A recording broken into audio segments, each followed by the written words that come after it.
নাইগ্লেরিয়া ফলেরি বলে এক ধরনের অ্যামিবা আছে, যেটা কিন্তু আমাদের নাকের মধ্যে দিয়ে ঢুকে অলফ্যাক্টরি নার্ভের মধ্যে দিয়ে ব্রেনে চলে যায় ডিরেক্ট, এবং সেখানে গিয়ে রিপ্রোডাকশন করে অনেক অ্যামিবা তৈরি করে ফেলে, এবং তারা সবাই মিলে কী হয়, আমাদের ব্রেনের টিস্যুটাকে খেতে স্টার্ট করে।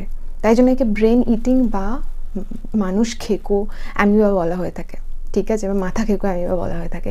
ব্রেনের টিস্যু যার জন্য ড্যামেজ হচ্ছে, যার ফলে মানুষের নানা রকম প্রবলেম হয়ে যায়, চোখে আবঝা দেখা, জ্বর আসা, বমি হওয়া, গা গোলানো, এর সাথে সাথে আমাদের নেক পোর্শন স্টিফ হয়ে যাবে কদিনের মধ্যে, 5-6 দিনের মধ্যে। তারপর কি হবে, মানুষ কনফিউজড বেশি হয়ে যাবে, কি করতে হবে কি বলতে হবে সে সমস্ত কিছু বুঝে উঠতে পারে না, টেস্ট চলে যাবে, স্মেল চলে যাবে, এরপরে আস্তে আস্তে মানুষ কোমার দিকে চলে যায়, হ্যালুসিনেট করতে থাকে, এবং শেষ পর্যন্ত 2 সপ্তাহের মাথায় গিয়ে মানুষটার মৃত্যু পর্যন্ত হতে পারে।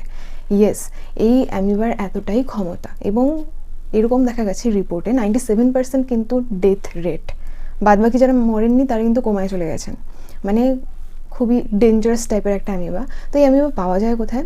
Fresh water, naturally hot fresh ওয়াটারে কিন্তু আমরা এটা পাবো।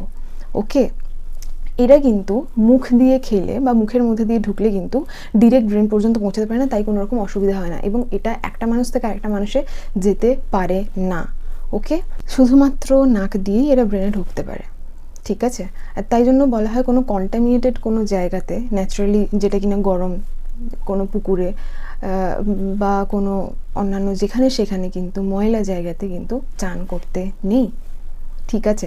তো এরকমই আরও ইন্টারেস্টিং ফ্যাক্টস বায়োলজির উপর জানার জন্য এক্ষুনি চ্যানেলটিকে সাবস্ক্রাইব করুন, আর বেল আইকনটিও প্রেস করবেন, বন্ধুদের সাথে অবশ্যই শেয়ার করবেন, এবং কেমন লাগলো কমেন্ট করে যেন অবশ্যই জানান। তাহলে দেখা হচ্ছে আর একটা এরকম ইন্টারেস্টিং ভিডিওতে।